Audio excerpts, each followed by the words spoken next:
Aquella noche descubrí que una boda no siempre une familias, a veces las destruye. Mi nombre ahora no importa, pero me llamo Claudia Méndez, tengo 49 años y vivo en Sevilla. Soy madre de 3 hijos, pero esta historia pertenece a Daniel, mi primogénito. El día de su boda debería haber sido un recuerdo luminoso, casi sagrado. Pero no lo fue.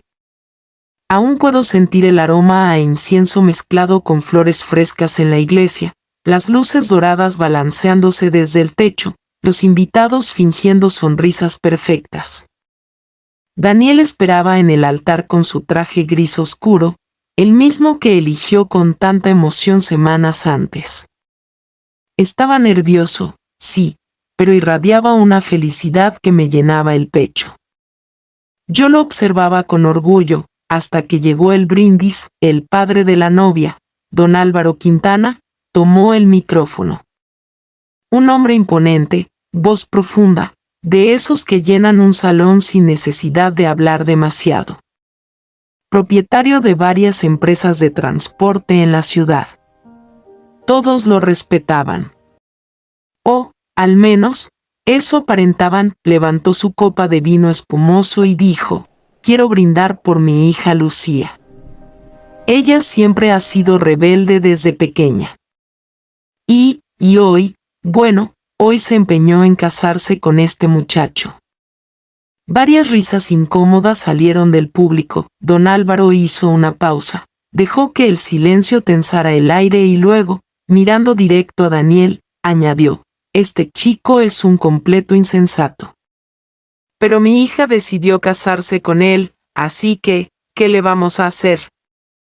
El salón estalló en carcajadas. Copa tras copa chocando, gente aplaudiendo como si se tratara de un chiste inofensivo. Pero yo vi la cara de mi hijo, el color desapareció de su rostro, le temblaron las manos, su mirada cayó al suelo, rota, como si esas palabras lo hubieran atravesado por dentro. Sentí un pinchazo en el pecho. Mis piernas dejaron de sostenerme por un segundo y tuve que aferrarme al borde de la mesa para no caer. ¿Cómo podía la gente reírse? ¿Cómo podían celebrarlo? Desde cuando humillar a un hombre en el día más vulnerable de su vida era entretenimiento. Apreté la servilleta con tanta fuerza que mis dedos se pusieron blancos. Respiré hondo, profundamente, tratando de no perder el control. Y allí, entre el ruido, los flashes y las risas, supe algo con absoluta claridad. Álvaro Quintana no iba a salirse con la suya, porque yo sabía cosas que él pensaba enterradas. Cosas que jamás imaginó que yo descubriría. Y esa noche, sí, esa noche iba a exponerlo todo. Pero antes de contarte lo que hice, necesito que entiendas algo. Esta historia no empezó en la boda, no, todo comenzó meses antes, con un secreto que jamás debió llegar a mis manos. Algo dentro de mí, una intuición vieja y afilada. Me susurró: Claudia, investiga a ese hombre. Y lo hice. Lo que descubrí después casi destruye a toda su familia, pero para entender cómo empezó todo, debo regresar a aquel día de enero, cuando el aire frío entraba por las ventanas y la calidez del café con canela llenaba mi cocina. Daniel estaba sentado frente a mí, con las manos alrededor de la taza para calentarse. Como todas las tardes, hablábamos de su trabajo, de la vida, de cosas simples. Hasta que, de pronto, me dijo: mamá, se llama Lucía. Lo dijo con una sonrisa tímida, esa misma sonrisa que tenía desde que era niño. Algo en esa expresión me dio un presentimiento extraño. No malo, no entonces, solo distinto. Es diferente, siguió él. Inteligente. Me hace reír. Nunca había conocido a alguien así. Yo lo observé en silencio. Mi Daniel, mi muchacho serio, responsable, siempre tan cuidadoso con todo, tenía 28 años, trabajaba como ingeniero civil en una empresa pequeña pero honrada. Era el tipo de hijo que no causaba problemas, que pensaba antes de hablar, que jamás me había venido con historias de enamoramientos, así que esa ternura en su voz me sorprendió. ¿Y ella? Pregunté mientras revolvía mi café lento, sin mirarlo todavía. ¿A qué se dedica? Daniel bajó la mirada por un instante, como si buscara las palabras correctas, o como si hubiese algo que temía contar. Trabaja con su padre, respondió al fin. En una de las empresas de transporte de don Álvaro Quintana. El nombre me heló un poco la sangre, no sabía por qué, no aún, pero lo sentí como un golpe leve en el estómago. ¿Lo conoces ya? Pregunté intentando sonar casual. Daniel negó con la cabeza y sonrió, sin notar mi incomodidad. Todavía no. Pero Lucía dice que es complicado. Muy controlador. Un hombre fuerte, según ella. Yo asentí, fingiendo tranquilidad, pero dentro de mí algo se movió. Algo que más tarde entendería como advertencia, porque ese hombre tenía demasiados secretos, y uno de ellos, uno muy oscuro, iba a caer en mis manos sin que yo lo buscara, y desde ese día, sin saberlo, nuestra familia comenzó a acercarse al borde del abismo. Está terminando la carrera de arquitectura, me dijo Daniel, moviendo la taza entre las manos. Le falta poco para graduarse, trabaja a ratos con su padre, ya sabes, en la empresa grande que tiene, Quintana y Asociados, y allí algo dentro de mí se movió. Quintana, ese apellido, me sonaba como un eco viejo. Una alarma enterrada en mi memoria, pero no supe de dónde. ¿Y ya la conociste bien? Pregunté, tratando de no mostrar que mi corazón se había acelerado. Daniel sonrió, una sonrisa limpia, casi ilusionada. Sí, mamá. Llevamos 3 meses saliendo. Quiero que la conozcas. Puedo traerla a cenar el domingo. Acepté sin dudarlo, que madre no desea ver feliz a su hijo, y Daniel. Daniel parecía flotar cuando hablaba de ella. El domingo llegó Lucía, era bonita, de una belleza natural que no necesitaba esfuerzo. Cabello largo y oscuro, ojos grandes y expresivos, vestida con sencillez, pero con esa elegancia que no se compra. Cuando entró en la casa, se detuvo un segundo, sonrió tímida y me abrazó con respeto. Señora Claudia, me dijo con voz suave, muchas gracias por recibirme. Había algo cálido en ella, algo que generaba confianza sin intentarlo. Yo había preparado mi plato especial, pollo en salsa de almendras con arroz, como todos los domingos importantes. Daniel estaba tan nervioso que casi dejó caer los vasos, pero Lucía se apresuró a ayudar con la mesa, moviéndose con soltura, como si conociera esa cocina desde siempre. Huele delicioso, comentó Lucía mientras acomodaba los cubiertos. Daniel me contó que este es uno de sus platos favoritos. Yo la observé entonces con más atención. No parecía interesada en aparentar, no parecía falsa, no parecía manipuladora. Y aún así, ese apellido seguía clavado en mi mente como una espina. Quintana, algo escondía, algo que no lograba recordar, algo que tarde o temprano saldría a la luz. Durante la cena hablamos de todo, de la universidad, de sus proyectos, de sus sueños como arquitecta. Su entusiasmo era contagioso. Pero cada vez que mencionaba a su padre, cada vez que decía mi papá, don Álvaro, su tono cambiaba apenas, casi imperceptible, como si midiera sus palabras, como si hubiese cosas de él que prefería no decir. Y yo ya presentía que ese hombre no estaba hecho de la clase de oscuridad que se ve a simple vista, sino de la que se oculta, la que se arrastra, la que estalla cuando nadie le espera. Y esa noche, aunque no lo sabía aún, fue la primera grieta.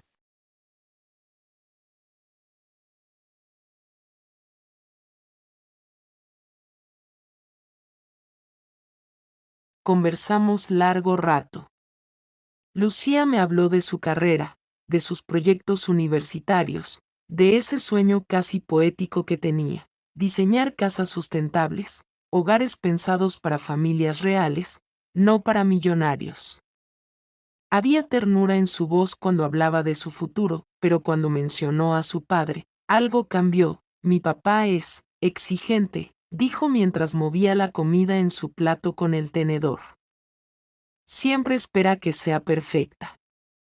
Las mejores notas, los mejores proyectos, los mejores amigos, incluso dice que debería casarme con alguien a mi nivel. Sentí como la temperatura en la habitación bajaba a apenas 1 grado. ¿Y qué opina de Daniel? Pregunté mientras le servía más agua. Fingiendo naturalidad, Lucía bajó la mirada, demasiado rápido. Todavía no le he dicho que estamos saliendo. Daniel abrió los ojos. Sorprendido, no esperaba eso, yo tampoco. Lucía, ¿por qué? Susurró él, con esa mezcla de dolor y desconcierto que solo un enamorado puede sentir. Ella soltó un suspiro largo, cansado, como si llevara años guardándose aquello. Mi papá es complicado, admitió finalmente. Siempre dice que los hombres deben demostrar su valor. Que no confía en nadie que no venga de una familia con dinero. Que, tragó saliva, que un hombre sin poder no merece a una mujer de su casa. Un nudo se me clavó en el estómago, lo sentí como una bofetada. Daniel viene de una familia honesta, dije con firmeza, intentando controlar la rabia.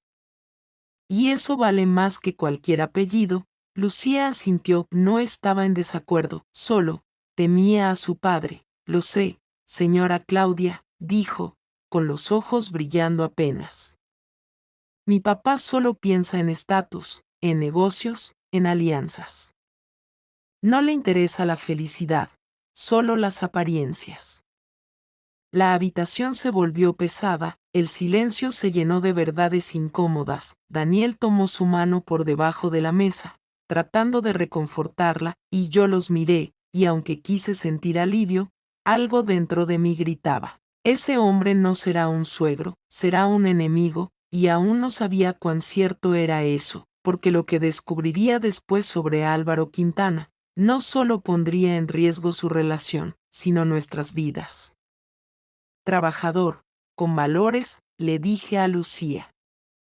Eso vale más que cualquier dinero. Ella me miró con los ojos húmedos, brillando de emoción contenida. Lo sé, señora Claudia, por eso lo amo, susurró.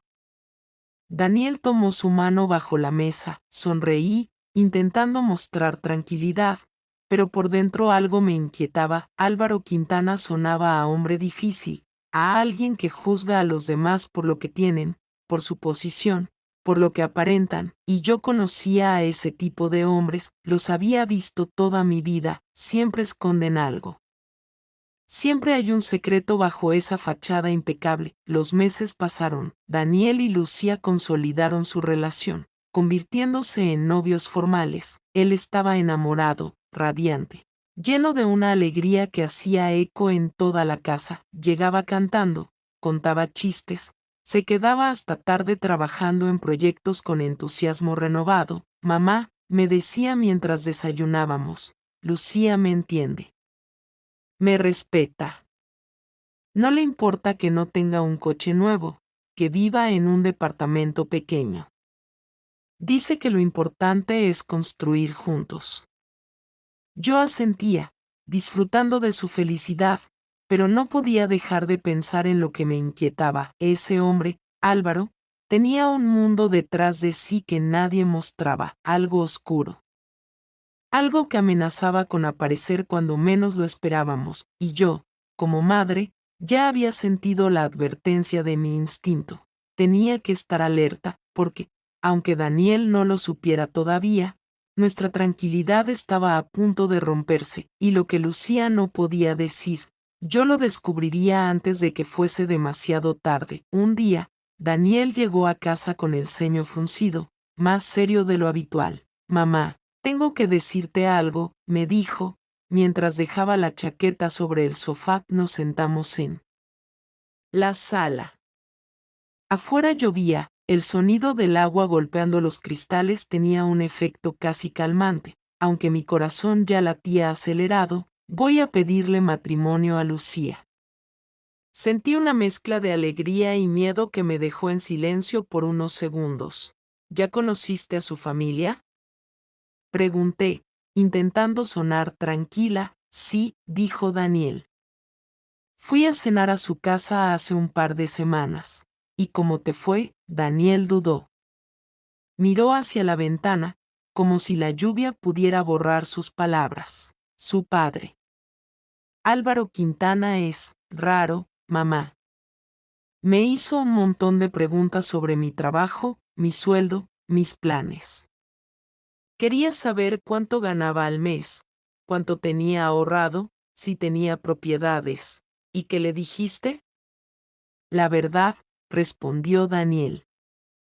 Le dije que gano lo justo, que estoy ahorrando, que no tengo casa propia, pero que trabajo duro, y él, ¿qué dijo? Daniel apretó los puños. Dijo, bueno, hijo mío, espero que sepas que mi hija está acostumbrada a cierto nivel de vida.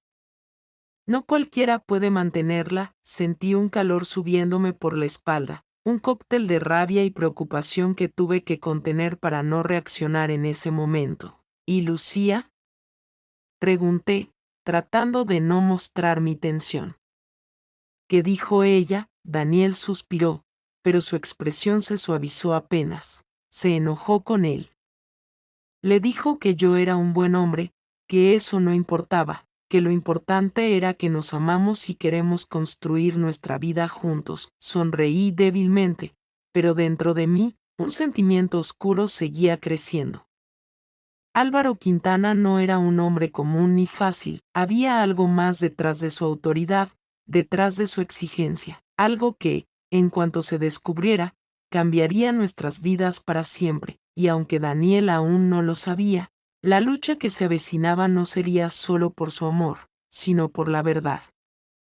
Que yo estaba a punto de sacar a la luz, lo único que importaba era su felicidad. Álvaro Quintana solo se rió cuando Lucía le contó sobre el compromiso y dijo, ya veremos, esa noche no pude dormir.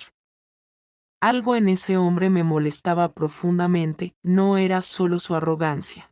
Había algo más, algo oscuro que aún no podía ver del todo, pero sabía que lo descubriría. Daniel le propuso matrimonio a Lucía en abril. Ella dijo que sí, lloraron juntos. Emocionados, me llamó por teléfono casi temblando de alegría. Mamá, dijo que sí, nos vamos a casar. Me alegré de verdad, pero esa misma noche, sola en mi cuarto, mirando por la ventana la lluvia sobre Sevilla, pensé, ese hombre va a intentar arruinar esto. Lo sé. Y tenía razón. 2 semanas después, Lucía vino a verme, estaba llorando, con el maquillaje corrido y la voz temblando. Señora Claudia, mi papá dice que no quiere que me case con Daniel. La senté en la sala. Le serví un té de manzanilla y tomé sus manos entre las mías. ¿Por qué? Pregunté, con la calma que necesitaba para transmitir seguridad. Dice que Daniel no tiene futuro, que es un hombre mediocre, que me va a hacer infeliz, que me voy a arrepentir. ¿Y tú qué piensas? Yo amo a Daniel. Pero mi papá es muy terco, y mi madre siempre hace lo que él dice. Tengo miedo de que no nos apoyen. Le apreté las manos con firmeza. Lucía, escúchame bien. El amor verdadero no se deja vencer por el miedo. Si amas a mi hijo, lucha por él, y si tu padre no lo acepta, ese es su problema, no el tuyo. Ella asintió, secándose las lágrimas con el dorso de la mano. Tiene razón. Señora Claudia, voy a luchar. Eso es, le respondí con voz firme. Y yo estaré a tu lado. Empecé a temblar. No por el frío, sino porque la sensación de haber sido desnudada frente a todos hacía apenas unos momentos seguía pegada a mi piel. Las palabras de Alejandro resonaban una y otra vez en mi cabeza, como un eco que no podía callar. Una y otra vez, como martillazos contra una pared de piedra, resonaba en mi mente. Me da vergüenza. Levanté la mano frente a mí, en la penumbra que entraba por la ventana. Vi mis dedos ásperos, las articulaciones grandes, los callos endurecidos por décadas de trabajo con la azada. Esta mano, justo esta mano fue la que firmó la venta de la tierra en Puebla hace 15 años. Los recuerdos llegaron sin aviso, golpeando mi mente con brillo y dolor, completamente opuestos a la fría oscuridad del presente. Aquel día, el sol de Puebla era amarillo como miel, pero ardía como fuego. Yo estaba frente a la notaría del pueblo. El viento levantaba el polvo rojo que se pegaba al borde de mi falda. ¿Está segura, señora Rosa?, preguntó el abogado viejo, acomodándose los lentes, mirándome con pena. Esta es tierra de sus ancestros. 3 generaciones de los Mendoza vivieron y murieron aquí. Entonces, si la vende, ¿con qué va a vivir cuando sea mayor? No dudé ni un segundo. Miré a Alejandro, que esperaba bajo el árbol de jacaranda. Tenía 22 años y acababa de recibir la carta de aceptación para la maestría en arquitectura en la capital. Llevaba una camisa blanca gastada en el cuello, zapatos de tela llenos de polvo, pero los ojos le brillaban de ambición. Él quería volar, y esa tierra era la única ala que yo podía darle. Estoy segura, respondía el abogado. La tierra está muerta. Las personas están vivas. Vendo la tierra para comprarle un futuro a mi hijo. Vendí todo, el maizal, la casa de tejas de 3 habitaciones, incluso los viejos olivos. Tomé el fajo de dinero envuelto en 3 capas de tela y, con manos temblorosas, se lo entregué a Alejandro. Vete, hijo, le dije. No mires atrás. Ve a donde están los rascacielos que siempre dibujas, le dije. Yo estaré bien. Él lloró, se arrodilló y abrazó mis piernas cubiertas de lodo. Te lo juro, mamá, sollozó, empapando mi falda con lágrimas. Voy a triunfar. Te llevaré a vivir como una reina. Te construiré la casa más hermosa de Ciudad de México. Nunca más dejaré que sufras. Ese juramento era tan puro, tan sagrado, pero los juramentos, al final, no son más que sonidos que se disuelven en el polvo del tiempo. El rugido de un motor afuera cortó mis recuerdos. Las luces de los faros barrieron la ventana, proyectando manchas en la pared que parecían cuchilladas. Ya habían vuelto. Me quedé inmóvil, conteniendo la respiración. La puerta principal se abrió. El taconeo de unos zapatos altos golpeó el mármol, seguido por pasos pesados de un hombre. No lo puedo creer, resonó la voz aguda de Valeria por el pasillo, cortante y llena de reproche. ¿Viste la cara de la tía Claudia? Me miró como si hubiera metido un burro en la sala. Valeria, ya basta, respondió Alejandro con cansancio. Ya lo resolví. Valeria soltó una risa seca y helada. La jalaste como a una delincuente. Mañana todo Polanco hablará de esto, de que el director de proyectos, Alejandro Mendoza, tiene una madre que parece salida de un pajar del siglo pasado. Yo permanecía sentada en la habitación a oscuras, apretando con fuerza la sábana. Hablaban de mí, pero no como de una persona, sino como de un problema, como una mancha en un vestido de seda. ¿Y qué querías que hiciera?, explotó Alejandro, sus pasos detenidos en la sala, separados de mí solo por una pared delgada. Le dije que no hablara, susurré. No pensé que se le fuera a escapar eso. Eso es lo que es, Alejandro, lo interrumpió Valeria, ese olor a rancho no se quita. Por más ropa de marca que le pongas, seguirá siendo Doña Rosa, la vendedora de maíz. El problema no era lo que había dicho. El problema era que estaba ahí, silencio. Un silencio espeso, aterrador. Esperé que Alejandro la contradijera. Esperé que dijera, no hables así de mi madre. Vendió toda su vida para que yo estuviera aquí, pero no. Solo se escuchó un suspiro largo, seguido por el choque de un vaso de vidrio contra la mesa. Tal vez estaba sirviendo vino. Tienes razón, dijo Alejandro, con voz grave y apagada. No debí traerla. Pensé que mostrarla daría una imagen de familia tradicional, útil para mi candidatura al consejo directivo, pero me equivoqué. Ella arruinó por completo el ambiente elegante que estábamos construyendo.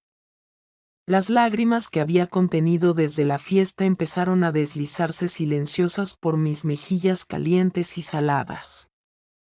No dolían por los insultos de Valeria.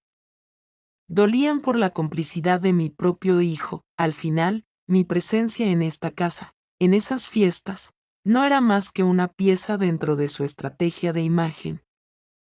Y cuando esa pieza dejaba de ser útil, o peor, se convertía en un estorbo, él estaba dispuesto a desecharla. ¿Y ahora qué hacemos? Bajó la voz Valeria, con un tono calculador. La próxima semana es la fiesta de celebración en esta casa. Los invitados serán 10 veces más importantes que hoy. Incluso viene el presidente del grupo. No podemos permitir que este riesgo se repita. Lo sé, respondió Alejandro.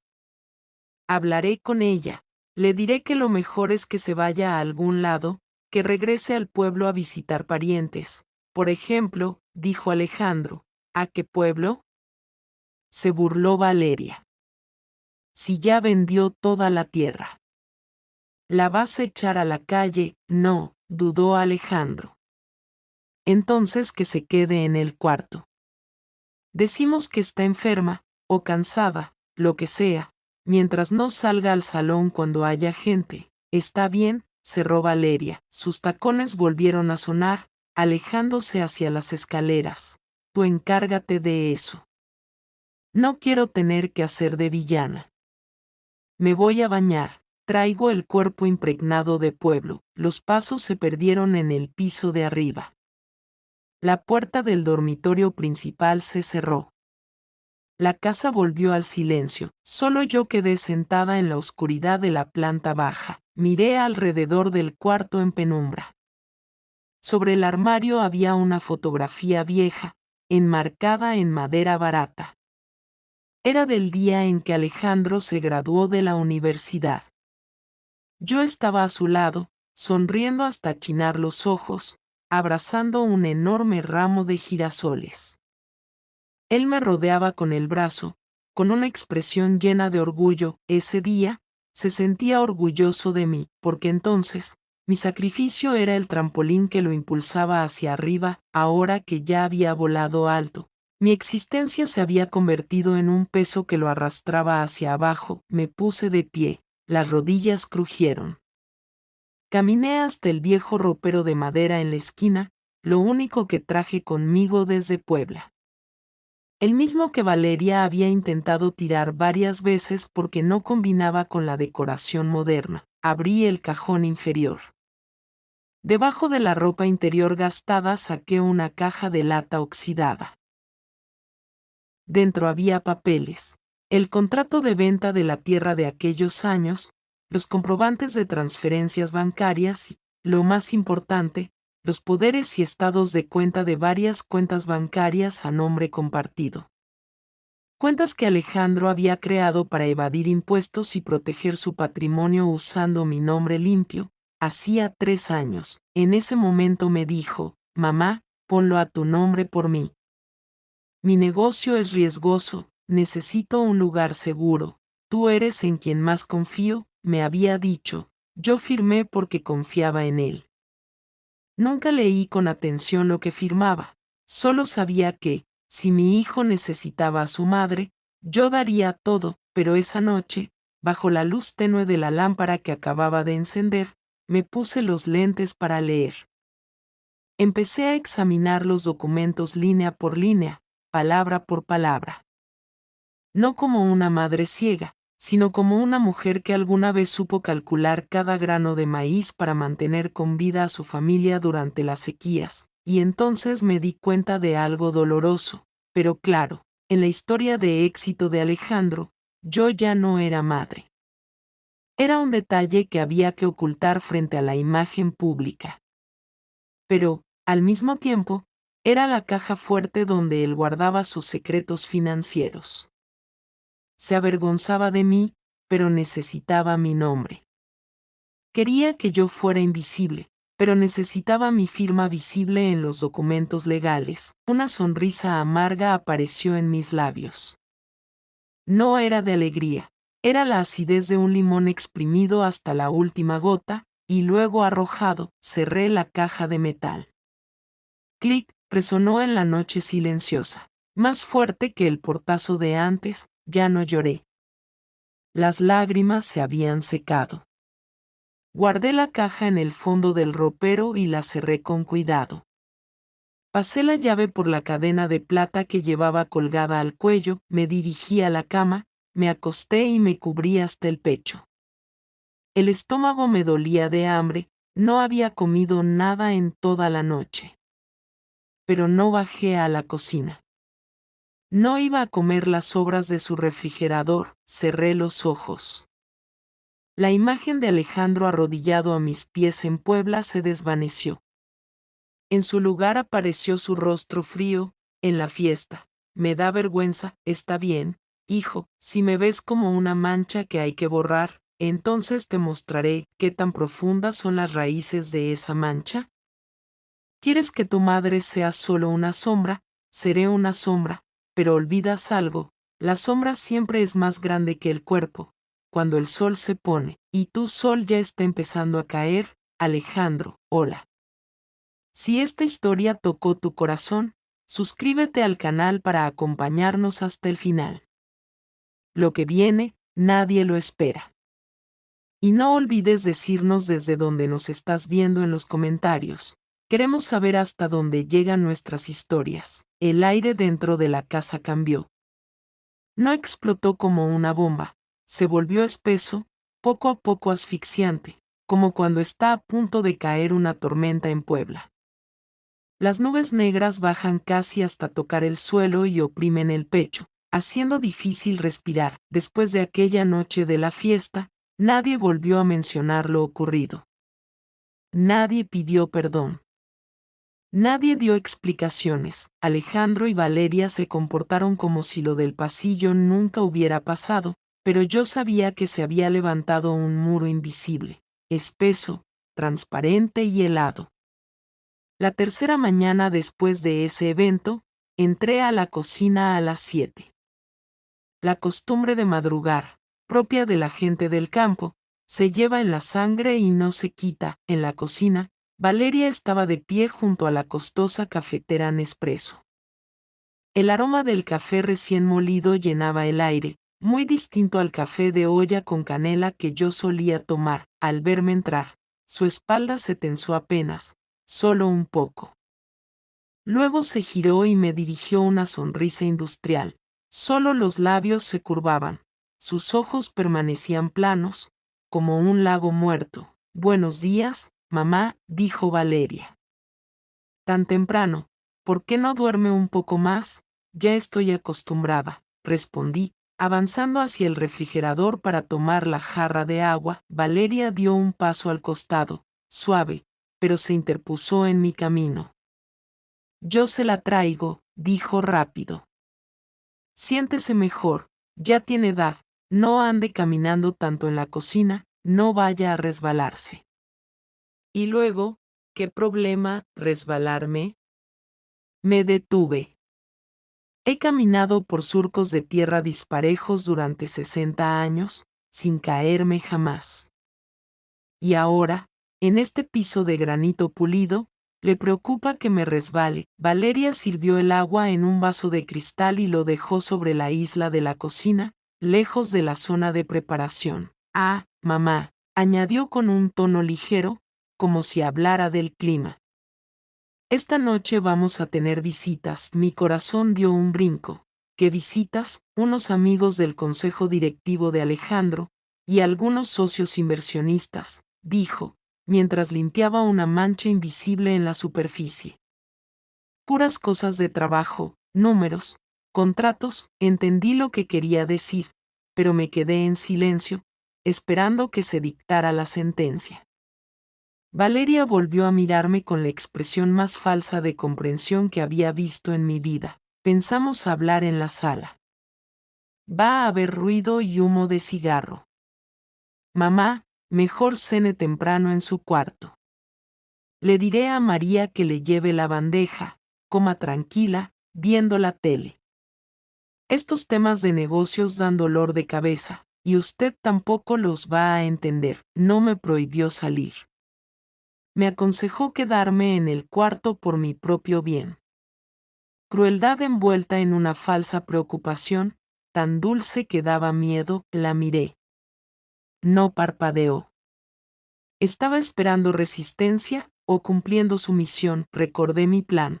El silencio es un arma, asentí con la cabeza. Sí, dije. También me siento un poco cansada. Comeré en el cuarto. Los ojos de Valeria brillaron con satisfacción. Soltó el aire, como si se hubiera quitado un peso de encima. Gracias, mamá. Es usted muy comprensiva, es decir, sabe comportarse, sabe desaparecer a tiempo. Esa noche me quedé sentada en mi cuarto, con la puerta entreabierta. María se movía afuera.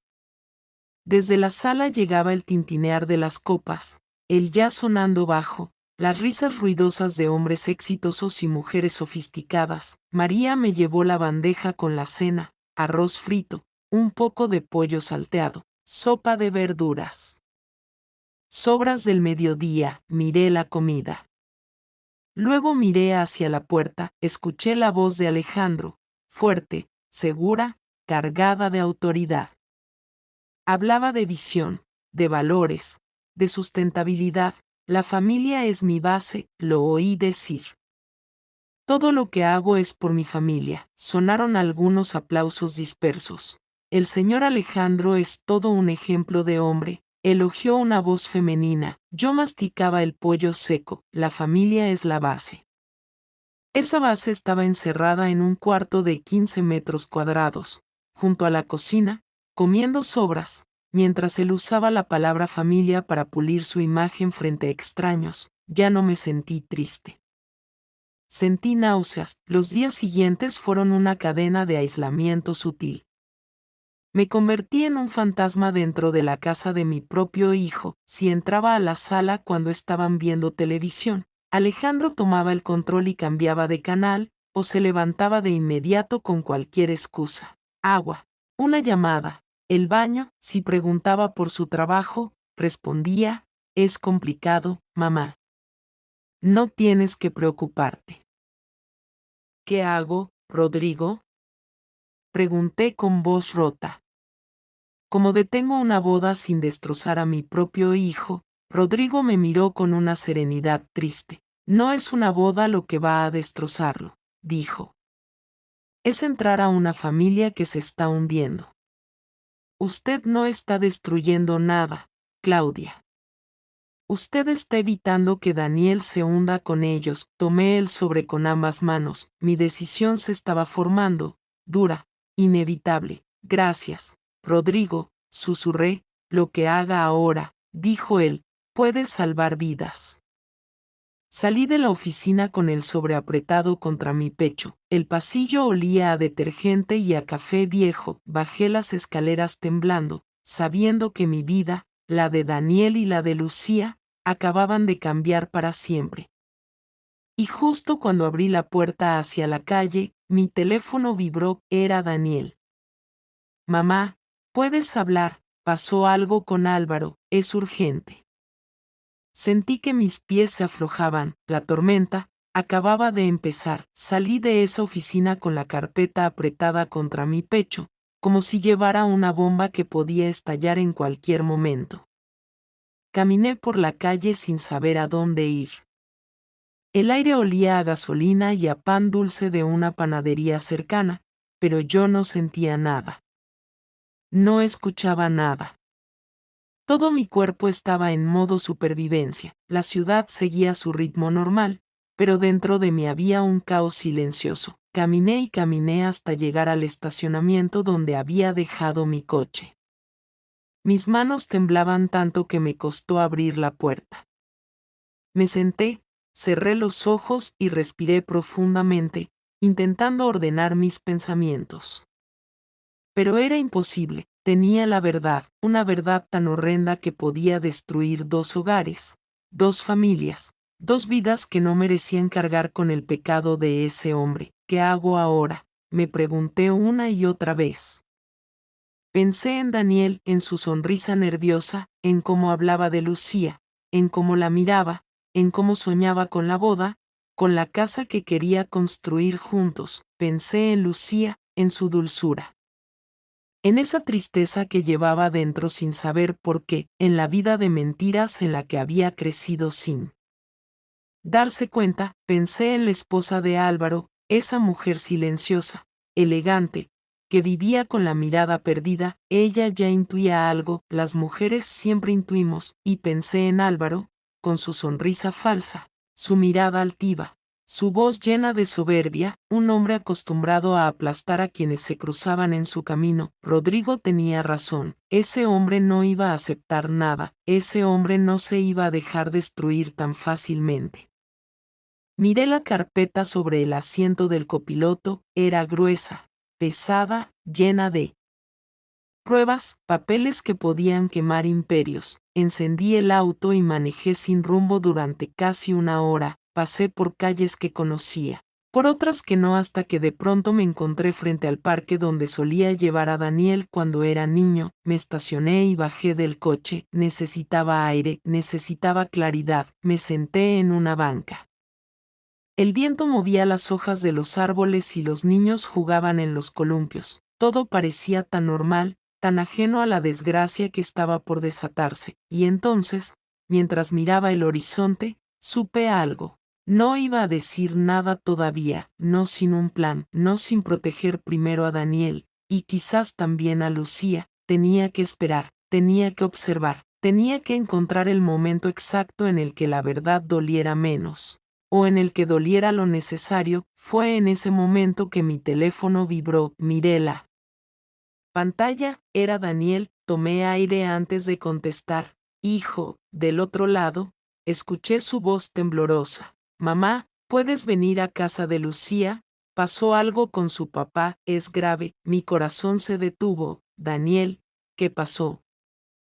Hubo un silencio que me atravesó el alma. ¿Hay policías aquí? Mamá, me levanté de la banca como si me hubieran dado un golpe. ¿Policías? ¿Por qué? Daniel tragó saliva. Mamá, dicen que Álvaro, su voz se quebró, está acusado de fraude, y que pueden arrestarlo hoy. El mundo giró, la carpeta en mi coche pesaba como plomo. La tormenta había comenzado mucho antes de que yo pudiera prepararlos. Voy para allá, le dije, con el corazón latiendo como un tambor, y corrí hacia mi coche sabiendo que nada volvería a ser igual. Las semanas pasaron como pasan las tormentas que aún no explotan, silenciosas, pesadas, llenas de electricidad en el aire. Yo seguía viviendo con la carpeta escondida en el closet, como si en lugar de documentos guardara un animal dormido que podía despertar de un segundo a otro, y mientras tanto, la boda se acercaba. Daniel estaba más feliz que nunca y Lucía también, aunque yo notaba algo en sus ojos, un brillo extraño, como si tuviera miedo de ser feliz demasiado rápido. Y Álvaro seguía comportándose como un rey al que nadie podía tocar. Se hacía presente en todas las decisiones. El menú, las flores, la música, el salón, pagaba todo, opinaba todo, corregía todo, siempre con ese aire de superioridad, siempre mirándonos desde arriba. Yo lo observaba, callaba, esperaba. Rodrigo tenía razón. Había que dejar que el hombre cavara su propia tumba. 3 días antes de la boda, Daniel llegó a casa sin avisar. Abrí la puerta y lo vi con algo extraño en el rostro, algo que nunca le había visto. Mamá, dijo entrando. ¿Podemos hablar? Sentí un escalofrío. Claro, hijo. ¿Qué pasó? Se sentó en el sofá, Se frotó las manos, respiró como si le faltara aire. Es sobre don Álvaro, dijo finalmente. Mi corazón dio un vuelco. ¿Qué pasó? Daniel apretó la quijada. Hoy discutimos fuerte. Me quedé inmóvil. ¿Por qué? Daniel bajó la mirada. Parecía enojado por todo. Que si el pastel era demasiado simple. Que si la música era demasiado cursi. Que si Lucía estaba tomando demasiadas decisiones de mujer. Yo traté de mantener la calma, pero trató de sonreír sin lograrlo. Terminó diciéndome que esperaba que yo no fuera un estorbo para el futuro de Lucía. Sentí una rabia profunda, como una ola negra subiendo desde el estómago. ¿Qué le respondiste? Pregunté en voz baja. Daniel tragó saliva. Le dije que yo amaba a su hija. Que no necesitaba su aprobación, solo su respeto, y entonces, su voz se quebró, me gritó frente a toda su familia, se me erizó la piel. ¿Qué te gritó? Daniel quedó en silencio unos segundos. Que yo no era suficiente. Que Lucía merecía más, que yo no tenía nada que ofrecerle. Lo abracé sin pensarlo, sentí como su pecho temblaba. Mi hijo, el hombre fuerte, el responsable, el noble, estaba roto. Lo siento, hijo, susurré, lo siento tanto. Daniel suspiró, apoyando la frente en mi hombro como cuando era niño. Lucía lloró. Mamá se peleó con él, le dijo que estaba cansada, que ese no era el hombre que ella admiraba de niña, que estaba destruyendo la boda. Yo cerré los ojos. Lucía, la pobre Lucía, peleando contra un monstruo sin saber cuán grande era. ¿Y ahora qué va a pasar? Pregunté. Daniel negó con la cabeza. No sé, Lucía está devastada, Álvaro está furioso, doña Teresa no sabe qué hacer. Yo, respiró profundamente, solo quiero que la boda no se convierta en una guerra. Lo tomé del rostro con ambas manos. Hijo, lo miré a los ojos. Si alguien intenta lastimarte en esa boda, no voy a quedarme callada. Daniel frunció el ceño. ¿Qué quieres decir? Yo abrí la boca, pero la cerré. No podía decirlo aún, no sin el momento exacto. Solo, confía en mí, le dije. Él asintió lentamente. Siempre lo hago, mamá. Esa noche, cuando Daniel se fue, entré a mi habitación, abrí el closet, saqué la carpeta, me senté en la cama y la puse frente a mí. Era el arma, el final, la verdad. La boda estaba a solo 2 días. Y yo sabía, con una claridad que me quemaba la piel, que Álvaro Quintana no iba a poder evitar mostrar su verdadera cara, y cuando lo hiciera, yo iba a destruirlo, yo iba a revelar todo, aunque se hundiera el mundo. Porque nadie, absolutamente nadie, humilla a mi hijo y queda impune, ni siquiera un hombre como él. La boda llegó, el día que lo cambiaría todo, y lo que pasó ahí dentro, marcaría nuestras vidas para siempre. Sofía bajó la mirada. Sus dedos temblaban alrededor de la taza de café. Quiere elegir. La lista de invitados, repitió, esta vez con la voz quebrada. Quiere decidir las flores, la música, hasta el vestido. Dice que si no hacemos las cosas a su manera, no va a pagar nada. Sentí un ardor en el pecho. Lo conocía demasiado bien. El chantaje era apenas uno de sus trucos más suaves. Hija, dije despacio, porque sabía que cualquier palabra podía derrumbarla. ¿Y tú qué quieres? Sofía tragó saliva. Sus ojos, siempre dulces, estaban llenos de miedo y de vergüenza. Yo solo quiero que mi boda sea feliz. Pero no quiero pelear con él, y tampoco quiero lastimar a Tadeo. Él no sabe nada. Cree que mi papá es un hombre duro, pero justo. No sabe cómo es cuando nadie lo ve. Sentí un nudo en la garganta. Por un instante, quise decirle, sí lo sé, hija, lo sé mejor que nadie. Tengo pruebas, tengo historias, tengo verdades que te romperían el alma, pero me contuve. Aún no era el momento. Sofía, le dije suavemente, tú no tienes por qué cargar sola con esto. Ella levantó la mirada, vulnerable como una niña que por fin se atreve a pedir ayuda. ¿Puedo confiar en usted? Susurró. Ahí, en ese instante, comprendí algo. Sofía no era solo la prometida de mi hijo. Era otra víctima en la línea silenciosa que ese hombre había aplastado durante años. Claro que puedes, respondí sin dudar. Siempre. Sofía respiró hondo, como si por primera vez en semanas pudiera llenar los pulmones. Mi papá, comenzó a decir, ayer me gritó. No sé qué le pasa últimamente. Está más agresivo, más controlador. Dice que el matrimonio es demasiado importante para dejarlo en manos inexpertas. Yo estoy cansada. Su voz se quebró. Una lágrima rodó por su mejilla. Instintivamente tomé sus manos. Estaban heladas. Escúchame, dije. No voy a permitir que nadie los destruya. Ni a ti, ni a Tadeo. Sofía me miró con una mezcla de alivio y miedo. Señora Frida, ¿usted sabe algo? Preguntó de repente. El corazón me dio un vuelco, como que si sé algo. No sé, susurró. A veces usted me mira como si estuviera escondiendo algo. Como si quisiera decirme algo, pero no pudiera. Sentí que el aire se me atascaba en la garganta. Por un segundo, pensé que había llegado el momento. Un segundo, pero no, aún no. Solo me preocupo por ti, mentí con voz suave. Y por mi hijo. Eso es todo. Sofía asintió. Aunque no parecía completamente convencida, se secó las lágrimas, respiró profundo y dijo con una determinación que no esperaba. Voy a hablar con él hoy mismo. Ya no puedo seguir permitiéndolo. Si quiere gritar, que grite. Si quiere amenazar, que amenace. Esta es mi boda, y yo no voy a vivir con miedo. La admiré. Tenía más fuerza de la que su padre jamás quiso que supiera. Nos despedimos afuera de la cafetería.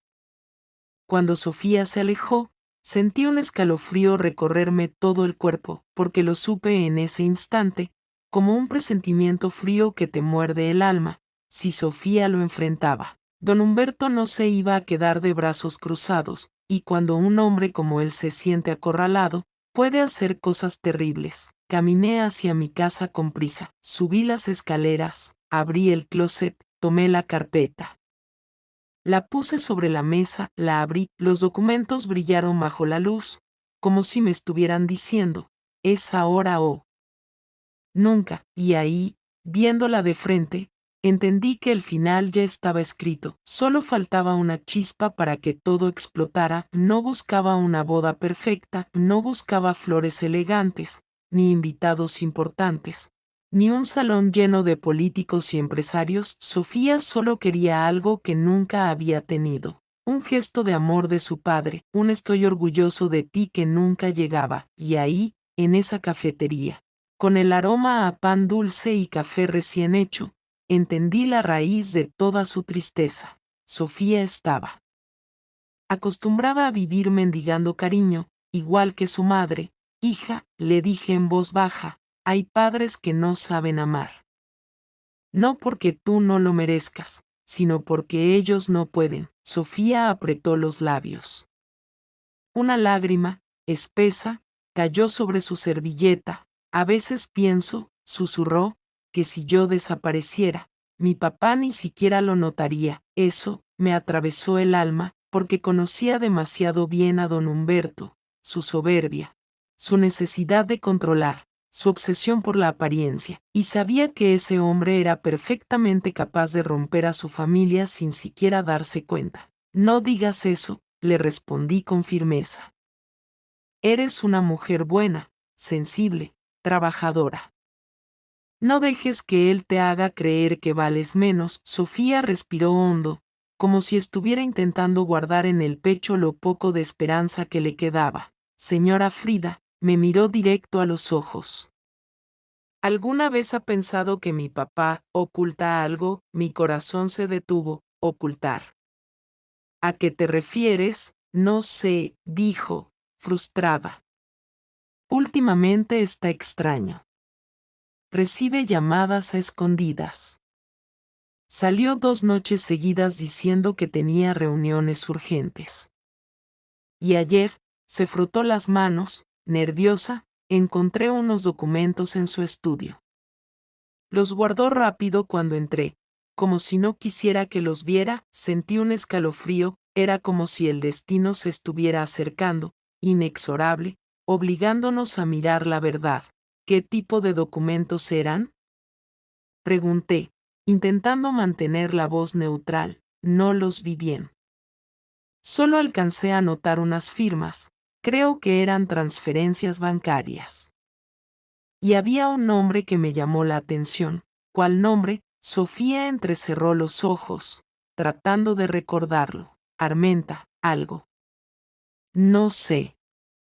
Pero mi papá actuó como si hubiera encontrado dinamita. Las manos me sudaban. Lo sabía, lo había sabido desde el día en que abrí mi carpeta. El apellido Armenta, el mismo nombre que aparecía en mis documentos, en los papeles que incriminaban a don Humberto en un negocio sucio, peligroso, y muy lejos de la imagen pulcra que él pretendía mostrar. Pero yo no podía decírselo un no todavía, no así. Me levanté ligeramente de mi asiento y tomé sus manos de nuevo, esta vez con más fuerza. Sofía, escúchame, dije. Con un tono que casi no reconocí. Quiero que seas prudente, no revises nada sin cuidado. No enfrentes a tu padre sola. Y si notas que algo está mal, si algo te hace sentir insegura, vienes conmigo. Sí, Sofía asintió, aunque no entendía realmente por qué mi voz sonaba tan tensa. Está bien, pero usted cree que mi papá está en problemas. Quise decirle que sí, quise decirle, tu papá está en algo muy serio, hija. Algo que puede destruir tu vida y la de Tadeo, pero no podía. Solo creo que debes ser cuidadosa, respondí. Sofía se levantó para abrazarme, y en ese abrazo, sentí su fragilidad, su cansancio, su anhelo de ser querida. Nos despedimos, y cuando Sofía salió de la cafetería, su figura se perdió entre la gente, entre los autos, entre el ruido del centro de la ciudad. Yo me quedé sentada unos segundos, sin moverme, porque sabía que lo que Sofía había visto, lo que había intuido, lo que estaba a punto de descubrir, era el principio del fin. Entró al comedor como si fuera un rey. Traje impecable, postura altiva, sonrisa fría. Saludó a los invitados, estrechó manos, repartió comentarios de esos que parecen cumplidos, pero son dagas disfrazadas, y luego, vino hacia mí. Señora Frida, dijo inclinándose ligeramente. Qué gusto que nos acompañe. Deseaba hablar con usted. Mi corazón comenzó a golpearme las costillas. Claro, respondí sonriendo, aunque mis manos sudaban. Nos apartamos unos pasos. Nadie notó nada. Todos estaban ocupados riendo de un chiste que él mismo había contado. Entonces, don Humberto dejó caer la máscara. Espero, dijo en voz baja, que esté comprometida con la buena imagen de esta familia. Su tono era una amenaza envuelta en terciopelo. No sé a qué se refiere, contesté con calma. Sabe perfectamente de qué hablo, continuó. Quiero que su hijo entienda que casarse con mi hija significa elevarse. Sofía merece un nivel de vida que no cualquiera puede darle. Esa frase, esa maldita frase, la misma que había humillado a Tadeo la primera vez. Lo miré fijamente. Mi hijo puede darle algo que usted jamás podrá dar, le dije despacio. Amor sin condiciones. Sus ojos se endurecieron. Me sostuvo la mirada como un depredador midiendo a su presa. Le advierto algo, señora Frida, susurró. No interfiera. No cuestione mis decisiones. Y no hable de más. En esta familia, La discreción es la regla, discreción, una palabra perfecta para esconder delitos, una palabra perfecta para manipular, controlar y destruir. Mi respiración temblaba, pero no aparté la mirada. El hombre que tenía frente a mí no era un padre, era un tirano. No voy a tolerar que humille a mi hijo, le dije. Él sonrió. Una sonrisa sin alma. Yo no humillo a nadie. Solo ubico a cada quien en su lugar. Entonces lo supe. Don Humberto sospechaba algo, tal vez no sabía qué, pero había sentido mi resistencia, mi silencio, mi presencia que no encajaba en su mundo perfecto. Y cuando iba a decir algo más, Sofía apareció. Papá, ¿todo bien? La mirada de Humberto cambió. Su sonrisa falsa regresó en un segundo. Perfectamente, hija. Solo conversaba con tu futura suegra. Sofía se lo llevó, sin notar el veneno en el aire. Yo me quedé ahí, respirando hondo, intentando calmar el temblor de mis manos, porque entendía algo aterrador. Don Humberto no solo era corrupto, no solo era infiel, no solo era un ladrón, era un hombre acostumbrado a destruir a cualquiera que se interpusiera entre él y su imagen perfecta. Y yo me acababa de convertir en su nueva amenaza, talentosa, educada, una mujer digna del apellido Salazar. Hizo una pausa y luego, con una sonrisa que me heló la sangre, añadió, y por Tadeo, que, aunque viene de una familia más sencilla, ha demostrado esfuerzo y buenas intenciones. Sentí el golpe directo, un insulto disfrazado de cumplido. Una daga cubierta de terciopelo. Vi cómo los dedos de Sofía se apretaron alrededor de los de mi hijo. Tadeo tragó saliva, pero no dijo nada. Todos sonrieron, todos brindaron, todos fingieron. Yo no levanté la copa, sí, pero no di ni un sorbo. Mi corazón ardía. La cena comenzó. Una mesa larga, de madera oscura, candelabros prendidos, vajilla fina, conversaciones forzadas, risas falsas, un teatro perfecto, pero debajo de ese brillo había tensión, secretos, miedo. Yo observaba. Observar era mi arma. Durante el primer plato, don Humberto habló de negocios. Durante el segundo, se burló de varias personas que ni siquiera estaban presentes. Durante el vino, alabó la grandeza de su familia, una grandeza que yo sabía que estaba manchada de fraudes, mentiras y una doble vida. Y entonces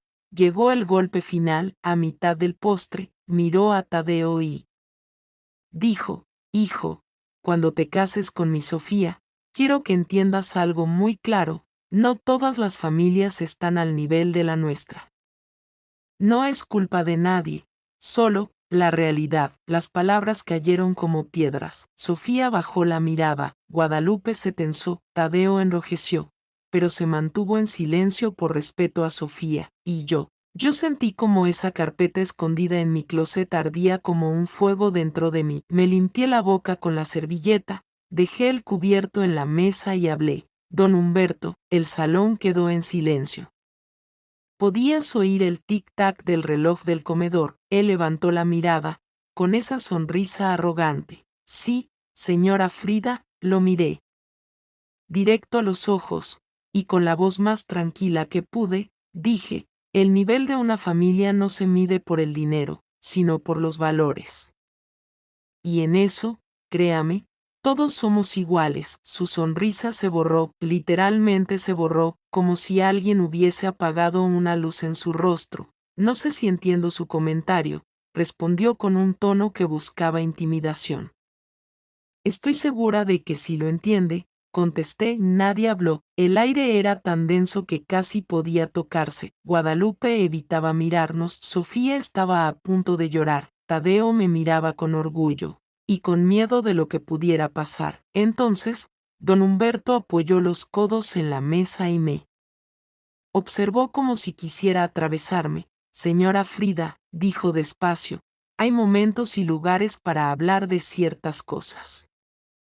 Este no es uno de ellos. Yo me incliné hacia él. Y también hay momentos para callar cuando uno no tiene nada valioso que decir. Guadalupe se llevó la mano al pecho. Sofía cerró los ojos.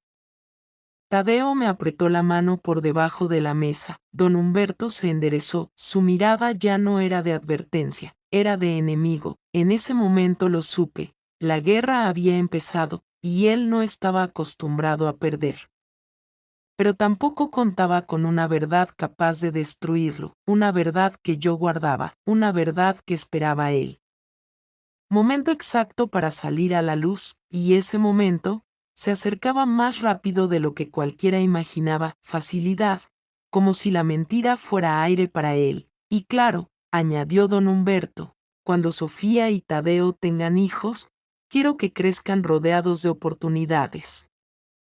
Mi nieto no va a estudiar en cualquier escuela, me miró de nuevo, directo, como un desafío. Tadeo se removió incómodo, Sofía bajó la mirada al plato.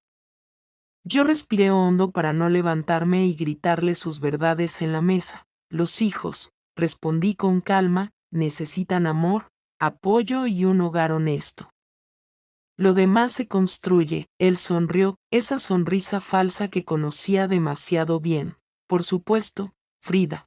Por supuesto, Sofía apretó la mano de Tadeo debajo de la mesa, lo vi, necesitaba sostenerse de algo, porque ella también empezaba a notar las grietas en la fachada de su padre. La cena siguió con esa tensión disfrazada de cortesía. Guadalupe intentaba mantener conversaciones ligeras, pero su voz temblaba.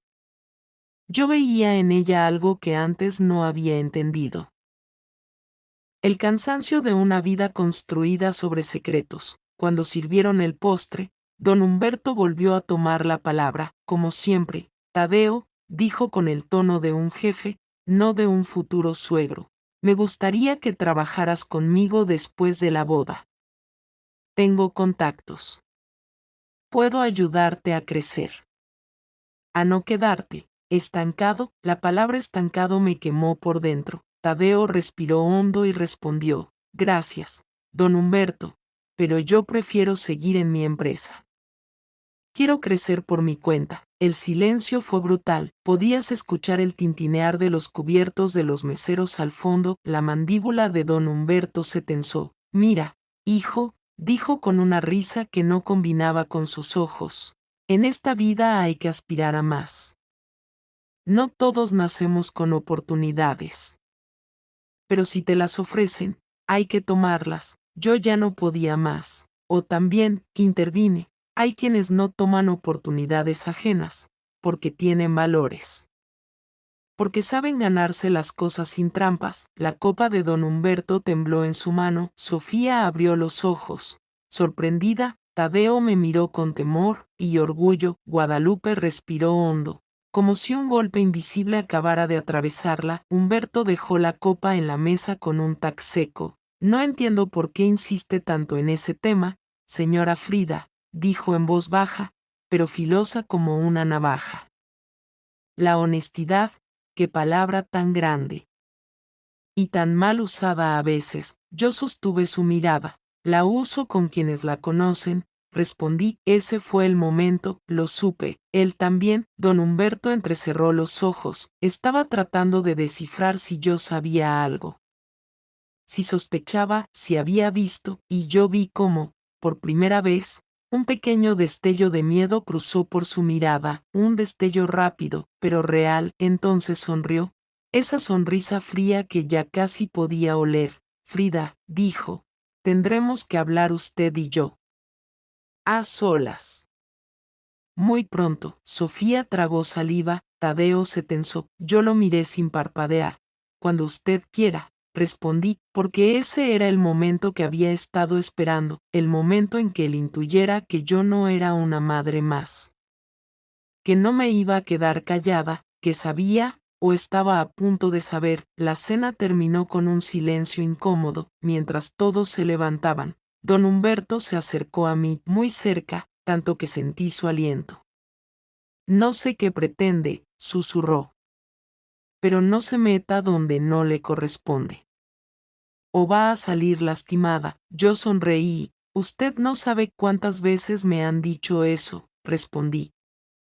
Y aquí sigo. Él retrocedió apenas medio paso, fue mínimo, pero para mí fue suficiente. Había tocado su punto débil. Sofía y Tadeo nos miraban desde la puerta. Guadalupe se quedó inmóvil frente a su copa, como si quisiera desaparecer. Esa noche, al salir de esa casa enorme llena de luces, mármol y mentiras, lo supe con absoluta claridad. La caída de Humberto Salazar había comenzado, y yo sería quien diera el primer empujón. Lo miré, largo, profundo, como si ya estuviera cavando su tumba moral. ¿Quién manda? Aquí, repetí con calma. ¿Usted cree que el dinero le da ese derecho? Humberto sonrió con soberbia. El dinero da todos los derechos. El que paga, manda. Y mientras Sofía dependa de mí, usted y su hijo harán lo que yo diga. Dio un paso hacia mí, como si quisiera intimidarme. Yo no me moví. Déjeme explicarle algo, señora Frida, dijo con tono venenoso. Sofía no es cualquier muchacha. Es la heredera de una empresa grande, de un nombre importante. Mi nombre, y no voy a permitir que se mezcle con alguien mediocre. Tomó aire, infló el pecho. Si Tadeo quiere entrar a mi familia, tendrá que demostrar que puede sostenerla. Si no, se encogió de hombros con indiferencia, pues veremos cuánto dura ese matrimonio. Me ardió la boca del estómago. Ese hombre no hablaba de amor, ni de familia, ni de respeto. Hablaba de poder, de control. Como un dictador en su reino podrido, y ahora, continuó, quiero dejar una cosa clara. No voy a permitir que usted meta ideas raras en la cabeza de Sofía, ni que interfiera en la boda. Usted es una invitada, nada más. Un silencio profundo se instaló en la habitación. Yo respiré hondo, y sonreí, una sonrisa lenta, peligrosa, la sonrisa que una madre pone cuando ya no tiene miedo. ¿Terminó? Pregunté. Él frunció el ceño. Le dije lo que tenía que decir, respondió con autoridad. Yo asentí, despacio, y me acerqué al escritorio como si fuera a admirar uno de sus diplomas. Pasé la mano por la madera pulida, sentí el frío del vidrio, y luego dije, pues ahora escúcheme usted. Humberto cruzó los brazos. Creía que podía con todo, pobre hombre. ¿Usted cree que manda? Dije sin mirarlo, aún recorriendo su escritorio. Cree que su dinero lo protege. Que nadie sabe quién es en realidad. Que lo tiene todo bajo control. Él me observó con atención. Esa era la primera vez que veía una sombra de duda en su rostro. Pero usted no conoce a una madre cuando la empujan demasiado, continué. No sabe de lo que soy capaz. Y debería tener miedo de eso. Humberto apretó la mandíbula. ¿Miedo? Por favor, sí, lo interrumpí. Porque la gente como usted siempre cree que nadie los está mirando. Y siempre creen que sus secretos están a salvo. Ahí, en ese momento, su respiración cambió, apenas un parpadeo, pero lo vi que él entendió que yo sabía algo, no sabía cuánto, ni cómo, pero lo sintió. No sé de qué habla, dijo intentando sonar firme. Yo me giré hacia él, lo miré a los ojos y con voz baja, firme, letal, le dije, solo le voy a decir una cosa, don Humberto. La verdad siempre encuentra el momento perfecto para salir. Y cuando salga, usted no va a poder comprar silencio, ni respeto, ni a su familia. Él retrocedió medio paso, no quiso mostrarlo, pero lo hizo. Yo tomé mi bolso, levanté la cabeza con dignidad y añadí, y una última cosa, si vuelve a humillar a mi hijo, aunque sea una sola vez más, yo misma lo voy a destruir, con pruebas, con hechos, con su propia verdad. Su rostro palideció, apenas un matiz, pero ahí estaba, el miedo disfrazado de rabia. ¿Amenaza?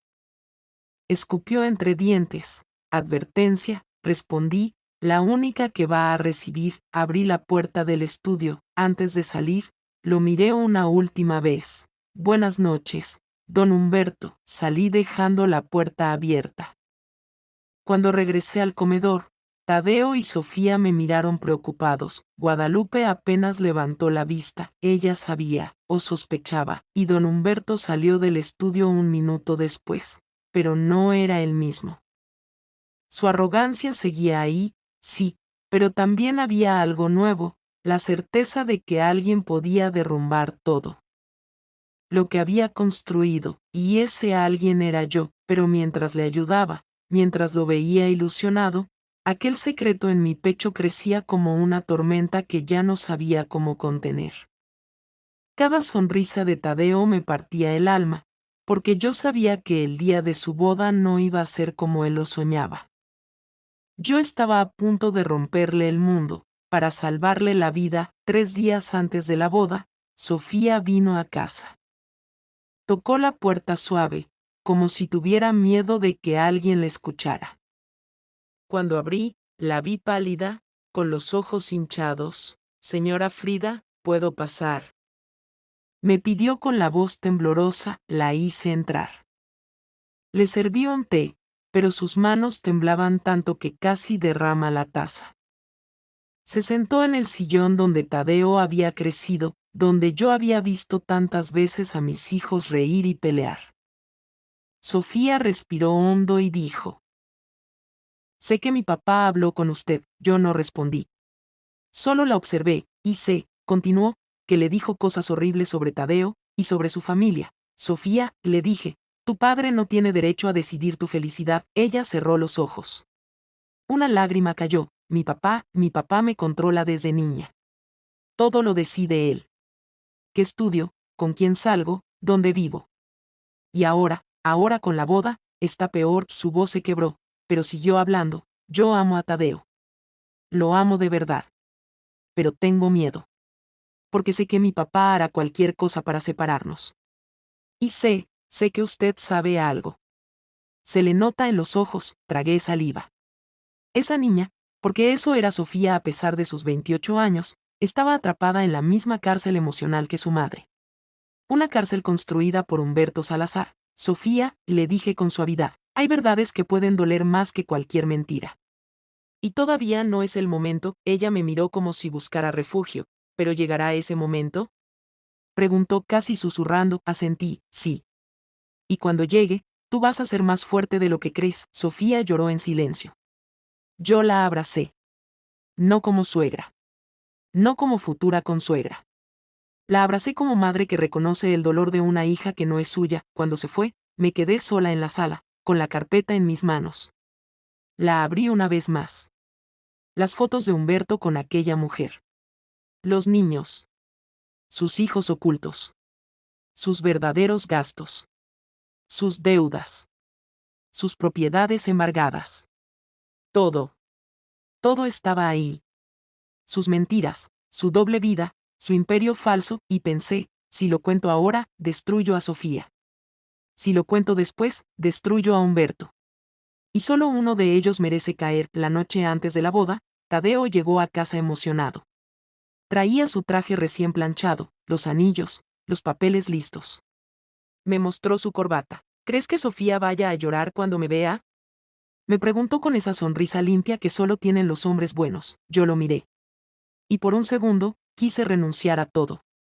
Quise tirar la carpeta a la basura, callarme, dejar que él viviera su boda como un cuento de hadas, pero entonces recordé la mirada de Humberto en su estudio. Esa mirada de hombre que cree que puede comprarlo todo. Que cree que puede humillar a quien quiera. No, esa boda no iba a ser su triunfo. Hijo, le dije, pase lo que pase mañana, recuerda esto. El amor verdadero nunca se construye sobre mentiras. Él me abrazó fuerte. Te quiero, mamá. Yo cerré los ojos porque sabía que al día siguiente, el mundo de los Salazar iba a derrumbarse, y yo misma iba a encender la mecha. Me quedé helada. Sentí un frío que me subió desde el estómago hasta la garganta. ¿Cómo que se quedó con el dinero?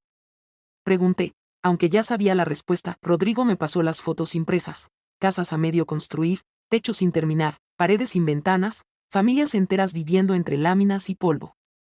Luego, documentos con firmas, sellos oficiales, depósitos que simplemente desaparecían. Hay denuncias, continuó él, pero todas están detenidas.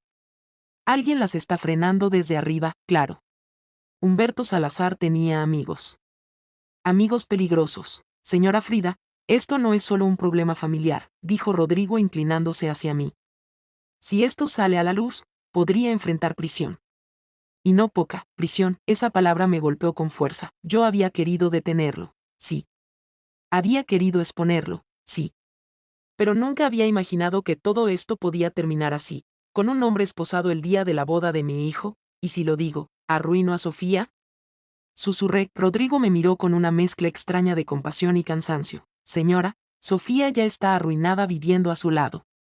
Usted la puede liberar. Me quedé en silencio. Apreté los documentos entre mis dedos. Cada página era una bomba lista para estallar. ¿Hay algo más? Pregunté. Rodrigo dudó. Eso me asustó, sí. Encontré algo sobre esa mujer, la madre de los otros niños. Mi corazón dio un vuelco. ¿Qué pasó con ella? Rodrigo sacó un reporte policial. Hace 6 meses apareció golpeada. Nunca quiso denunciar. Pero el informe indica que estaba acompañada por un hombre con las iniciales H. Ese. Me llevé la mano a la boca. Humberto, la golpeó. Rodrigo no respondió. No hacía falta, sentí que el aire se me acababa. Ese hombre, ese monstruo, era peor de lo que había imaginado. No era solo un mentiroso, no solo un ladrón. Era un abusador. Un depredador emocional. Un hombre acostumbrado a destruir a quien fuera con tal de proteger su imagen. Me levanté. No podía estar sentada. No podía respirar. Señora Frida, llamó Rodrigo, sé que la boda es en unos días. Pero creo que ya no estamos hablando de un simple secreto familiar. Esto es un peligro real. Lo miré.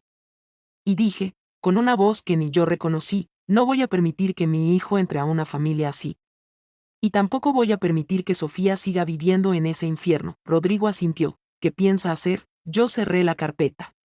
La sentí pesada, como si dentro llevara el destino de todos. El día de la boda, dije, Humberto Salazar va a caer. Y va a caer enfrente de todos. Rodrigo abrió los ojos sorprendido. Yo seguí hablando, pero no lo haré por venganza. Lo haré por justicia. Salí de esa oficina con las manos temblorosas. Afuera, el sol caía, pero para mí todo el mundo estaba oscuro. Manejé de regreso a casa sin recordar ni un solo semáforo. En la cochera me quedé sentada varios minutos, respirando profundo. En la boda, pensé, en la boda se acaba su reinado. Y entonces sentí algo que no había sentido en semanas: determinación. La clase de fuerza que solo tienen las madres cuando alguien quiere destruir a sus hijos, pero no sabía todavía que alguien más ya estaba moviendo piezas. Alguien que me estaba observando desde las sombras. Alguien que no quería que la boda llegara siquiera a empezar, y esa persona no era Humberto. Familia muy tradicional, acostumbrada a la obediencia y al silencio. Siempre ha sido elegante, callada, reservada. Creo que sospecha algo, pero nunca confronta.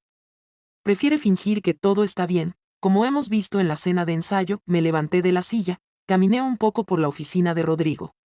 Todo lo que me estaba contando confirmaba mis peores temores. Tadeo estaba a punto de casarse con alguien cuya familia estaba podrida por dentro. Señora Frida, dijo Rodrigo, rompiendo el silencio, usted tiene entre manos algo enorme. Esto no es solo un asunto familiar. Estamos hablando de fraude, de posible corrupción, de 2 vidas que podrían ser destruidas si todo esto sale a la luz después de la boda. Respiré hondo. Sentí un nudo en la garganta, pero también una claridad extraña. Sabía lo que tenía que hacer. Rodrigo, dije con voz firme, necesito que toda esta información esté lista para mañana. Lo que ocurra en la boda, necesito pruebas, documentos, fotos, todo. No voy a dejar que ese hombre humille a mi hijo otra vez. Ni que mi nuera viva en un mundo de mentiras. Rodrigo asintió. Sabía que la situación se estaba saliendo de control, pero también sabía que yo estaba lista para enfrentarla. Salí de su oficina con la carpeta apretada contra el pecho. El tráfico de la ciudad me parecía más lento, pesado. Cada semáforo, cada bocina de coche, cada paso de peatón se sentía como un latido que marcaba la cuenta regresiva hacia la boda. En menos de una semana, pensé, mi hijo va a caminar hacia el altar, y Humberto Salazar va a enfrentarse a la verdad, aunque él no lo sepa todavía. Al llegar a casa, dejé la carpeta bajo llave en mi closet, justo donde solo yo sabía que estaba. Tadeo llegó minutos después, radiante, con su traje listo, emocionado por los últimos detalles. Mamá, mañana es el gran día, me dijo, abrazándome. Gracias por todo, sonreí y lo abracé. Por fuera, todo estaba tranquilo. Por dentro, sentía la tormenta que se acercaba, la que iba a cambiarlo todo, y mientras lo veía salir a su cuarto, su sonrisa iluminando la casa, supe algo con certeza: al día siguiente, la boda no solo uniría a dos personas, uniría también justicia y verdad, aunque la verdad fuera dolorosa, las mentiras que tejía Humberto a su alrededor. Sentí un peso enorme sobre mis hombros, como si la responsabilidad de toda esa verdad cayera sobre mí. Sabía que Tadeo confiaba en mí, que dependía de que alguien lo protegiera, y ahora entendía que esa protección era más urgente que nunca. A la mañana siguiente, mientras preparaba el desayuno, mi mente no dejaba de girar en círculos. Cada foto, cada documento, cada transferencia bancaria que Rodrigo me había entregado cobraba vida en mi imaginación. Sabía que no podía fallarle a mi hijo, ni a Sofía, ni siquiera a esos niños que crecían engañados. Ese día, Tadeo llegó con su sonrisa habitual, ajeno a la tormenta que se cernía sobre su vida. «Mamá, ¿quieres que vayamos a revisar los últimos detalles de la boda?», preguntó, entusiasmado. Estoy tan nervioso, pero feliz. Lo miré, respiré hondo y le sonreí por fuera. Claro, hijo, vamos. Mientras caminábamos hacia el salón de eventos, cada paso retumbaba en mi pecho. Sabía que en pocos días todo explotaría. Y cuando ese momento llegara, Humberto Salazar descubriría que su imperio de mentiras tenía un límite. Yo estaba dispuesta a desenmascararlo, pero no por venganza, sino para salvar a los que él estaba a punto de destruir. Durante la semana previa a la boda, revisé cada detalle de mi plan con Rodrigo. Fotos, documentos, pruebas de transferencias, incluso videos de los encuentros de Humberto con Verónica y los niños. Todo debía estar listo. No podía permitir que ni una mentira escapara, y mientras veía a Tadeo y Sofía juntos, sonriendo, abrazándose, sentí una mezcla de miedo y determinación. El amor verdadero estaba a punto de chocar con la corrupción y la falsedad. Y yo sería la que decidiría cuándo y cómo ocurriría ese choque. La cuenta regresiva había comenzado. La boda sería el escenario. La verdad, mi arma silenciosa. Y Humberto Salazar, el hombre que creía controlar todo, estaba a punto de descubrir que había alguien que no temía enfrentarlo. A esa boda entran todos como si nada. Si Tadeo se compromete legalmente con una familia que está a punto de hundirse, si mañana llegan las demandas, los embargos, las órdenes de arresto, ¿qué pasará con él? ¿Con Sofía? Con todos. Teresa suspiró, apartó los documentos y entrelazó las manos sobre el escritorio. Frida, si no dices nada, lo expones al peor golpe de su vida. Cuando esto reviente, y va a reventar muy pronto, tu hijo va a quedar atrapado en medio de un escándalo mediático, legal y económico, del que no será fácil salir. Sentí que mi garganta se cerraba. Teresa, ¿qué harías tú?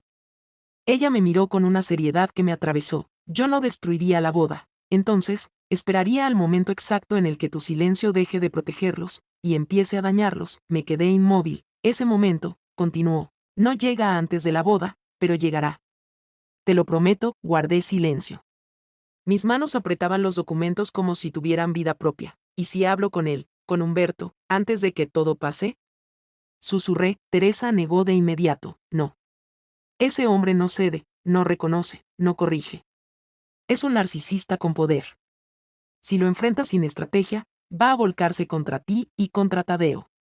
Necesitas algo más fuerte que palabras, necesitas evidencia, respaldo, y un momento en el que él no pueda escapar. ¿Y cuál es ese momento? Teresa sonrió apenas, pero no con alegría, sino con gravedad. Cuando él se crea invencible. Cuando se exhiba solo. Cuando nadie sospeche que la verdad está a segundos de caerle encima. Sentí un escalofrío. ¿Y sabes cómo se llama ese momento? Preguntó. Negué. El día de la boda. Mi corazón golpeó fuerte, como si quisiera salirse. No para arruinar el matrimonio, añadió, sino para evitar que tu hijo entre ciego en un infierno. Respiré profundo. Muy profundo, Frida, dijo Teresa con voz suave. La verdad siempre duele, pero a veces es la única manera de salvar una vida. Guardé los documentos, cerré la carpeta y me levanté. Gracias, Teresa.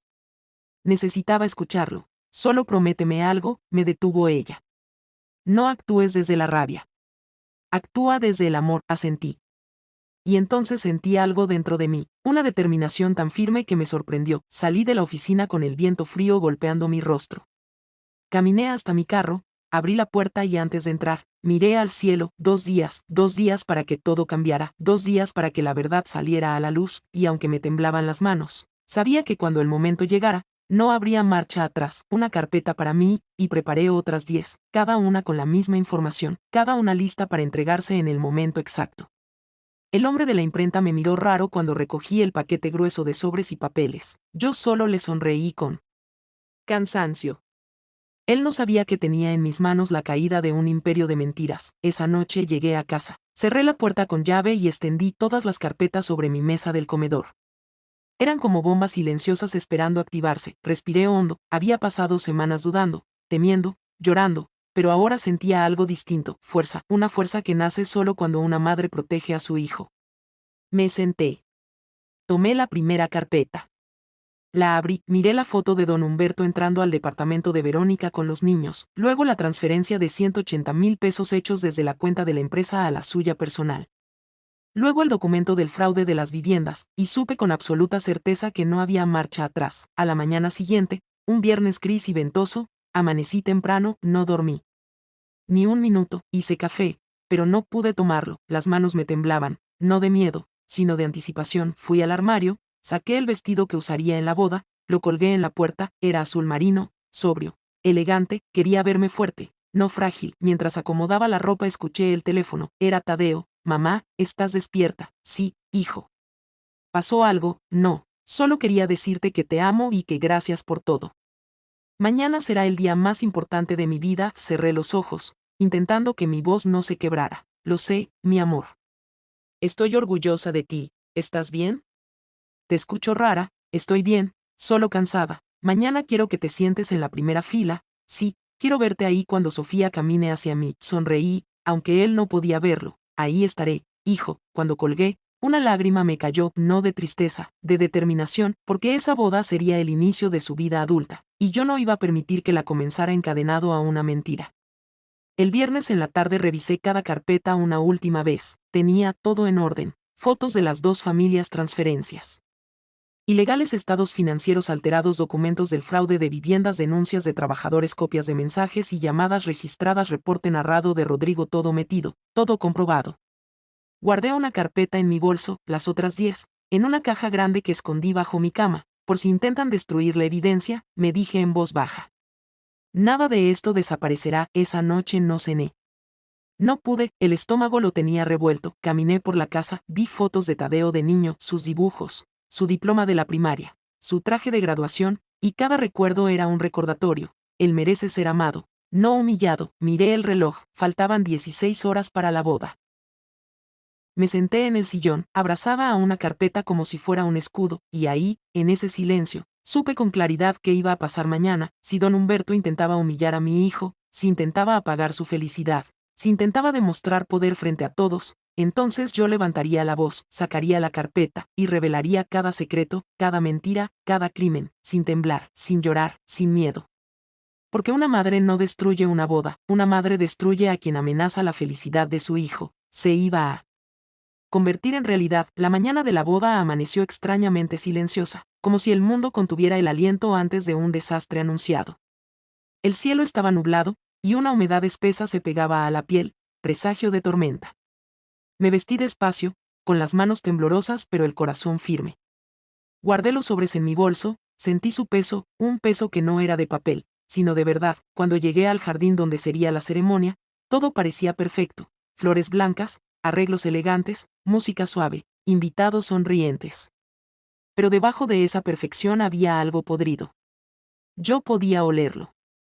Podía sentirlo. Vi a Tadeo desde lejos, guapísimo con su traje azul marino, nervioso pero feliz. Alzó la mano para saludarme y su sonrisa me atravesó el pecho. Él no merecía lo que estaba por pasar, pero tampoco merecía vivir engañado. A unos metros, don Humberto se paseaba entre los invitados como un rey caminando entre sus admiradores.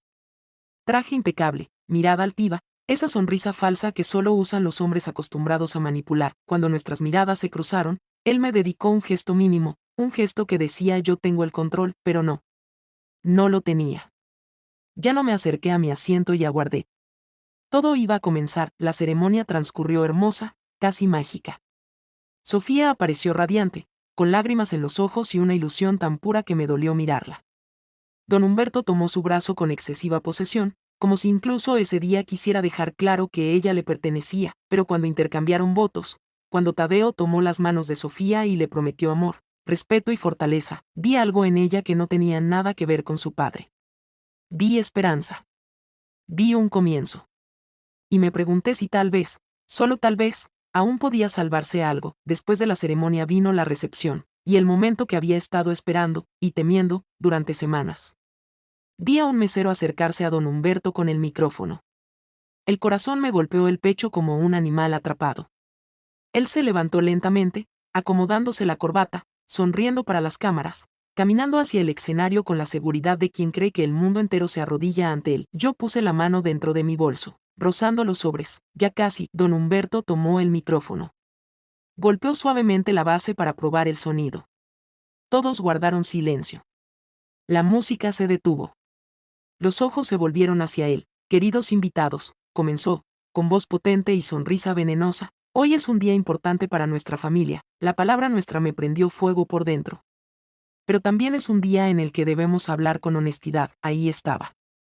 Su veneno. Preparado. A punto de derramarse sobre mi hijo, porque cuando una hija se casa, continuó, uno siempre espera que lo haga con un hombre que esté a la altura. Mi mano dejó de temblar. Saqué los sobres. Me levanté, y aunque Tadeo es un buen muchacho, dijo con una sonrisa paternal falsa, todos sabemos que no viene de una familia con muchas oportunidades. Los invitados empezaron a murmurar, él iba a seguir. Lo sé. Lo vi en sus ojos. Iba a humillar a mi hijo frente a todos. Iba a exhibirlo. A aplastarlo. A disfrutarlo, así que di un paso adelante, y otro, hasta que estuve a pocos metros del escenario. Don Humberto se dio cuenta y su sonrisa se desvaneció apenas 1 milímetro, pero suficiente para saber que entendió lo que venía. Buenas noches, dije con voz firme mientras subía al escenario sin pedir permiso. El silencio cayó como un balde de agua helada. Me puse frente a él. Frente a todos, le arrebaté suavemente el micrófono. Si vamos a hablar de honestidad, dije, mirando a los invitados, entonces hablemos de todas las verdades. No solo de las que convienen. Un murmullo recorrió el salón, las manos de don Humberto se tensaron. Vi el miedo en su mirada por primera vez. Tengo algo que decir, continué. Algo que todos aquí merecen escuchar. Sostuve los sobres en alto, incluyendo tú, Sofía. Ella se quedó petrificada. Tadeo dio un paso hacia mí, nervioso, y antes de que don Humberto pudiera quitarme el micrófono o inventar alguna excusa, abrí el sobre. Esta, dije, es la verdadera historia de este hombre. El caos estaba por comenzar. Tadeo respiró hondo, como si buscara en mi rostro alguna respuesta que él mismo no se atrevía a formular. Mamá, ¿crees que todo va a salir bien? Me preguntó, con esa fragilidad que solo una madre sabe reconocer, incluso en un hombre adulto. Le acaricié la mejilla, como cuando era niño. Sí, hijo, le dije con una calma que yo misma no sentía. Todo va a salir como debe salir, no bien. No perfecto, como debe. Tadeo asintió, confiando en mí como siempre. Y por un segundo, fui yo la que sintió miedo. Porque lo que estaba por pasar tenía el poder de destruir o liberar, de herir o sanar. Y aún así, ya no podía detenerse. A las 5 en punto, las puertas de la iglesia se abrieron. La música empezó a sonar. Los invitados se levantaron. Y Sofía apareció tomada del brazo de don Humberto, radiante, pura, casi etérea. Los rayos del sol entraban por los vitrales y parecían iluminarla solo a ella. Nadie podría imaginar que detrás de esa imagen hermosa había una verdad tan oscura. Don Humberto avanzaba erguido, orgulloso, hinchado de importancia. Cada paso suyo resonaba como una amenaza, como un recordatorio silencioso de que él creía tener el control absoluto de ese día, pero yo ya tenía los sobres en mi bolso, y la verdad en mis manos. La ceremonia fue hermosa. Tadeo lloró al ver a Sofía. Y Sofía lloró al verlo llorar. Sus votos fueron sinceros, limpios, llenos de amor. Por un momento, solo por un instante, pensé en quedarme callada. En dejar que esa felicidad siguiera intacta, pero entonces vi a don Humberto, a un lado del altar, sonriendo con esa arrogancia que lo caracterizaba. Como si la boda fuera su triunfo personal. Como si Tadeo fuera un simple accesorio en su teatro de perfección, y recordé por qué estaba ahí. Cuando terminó la misa, todos salimos a los jardines frente a la iglesia. Abrazos, fotos, risas, y esa falsa cordialidad que suele rodear a la familia Salazar. Me mantuve cerca de Tadeo, pero no demasiado. No quería que sintiera mi tensión. A las 7, llegamos al salón del club campestre. Era un lugar majestuoso, lámparas de cristal, mesas impecables, flores blancas por todas partes. El ambiente parecía sacado de una revista, pero para mí, cada detalle era solo la antesala de una batalla. El programa de la noche avanzó rápido: brindis, cena, baile. La gente celebraba, bebía, reía. Y don Humberto, como siempre, disfrutaba ser el centro de atención. A las 8:43, lo recuerdo perfectamente, un organizador subió al escenario y anunció: y ahora, unas palabras del señor Humberto Salazar. Mi corazón se detuvo. Todo lo que había soñado, todo lo que había temido, estaba a punto de suceder. Don Humberto caminó hacia el micrófono con paso lento, seguro, calculado. Ajustó su saco, sonrió al público, levantó la vista con aire solemne, y yo, al mismo tiempo, llevé la mano a mi bolso y toqué los sobres. El momento había llegado. Queridos amigos, familiares, comenzó. Hoy no solo celebramos una boda. Celebramos un nuevo capítulo en nuestra familia. Tadeo, desde su asiento, sonrió sin darse cuenta de la trampa. Sofía lo tomó de la mano. Ella tampoco sabía nada, y como padre de la novia, continuó don Humberto, bajando el tono para crear expectativa: siento la responsabilidad de decir unas palabras, con absoluta honestidad. Ahí lo vi. Ese brillo en sus ojos, el brillo de un depredador, el brillo del hombre que estaba a punto de humillar a mi hijo frente a todos. Me puse de pie, sin prisa, sin miedo, sin temblor. Y mientras él tomaba aire para pronunciar su primera frase venenosa, yo avancé, entre mesas, entre invitados, entre flores. Cada paso era un golpe al destino. Don Humberto me vio acercarme.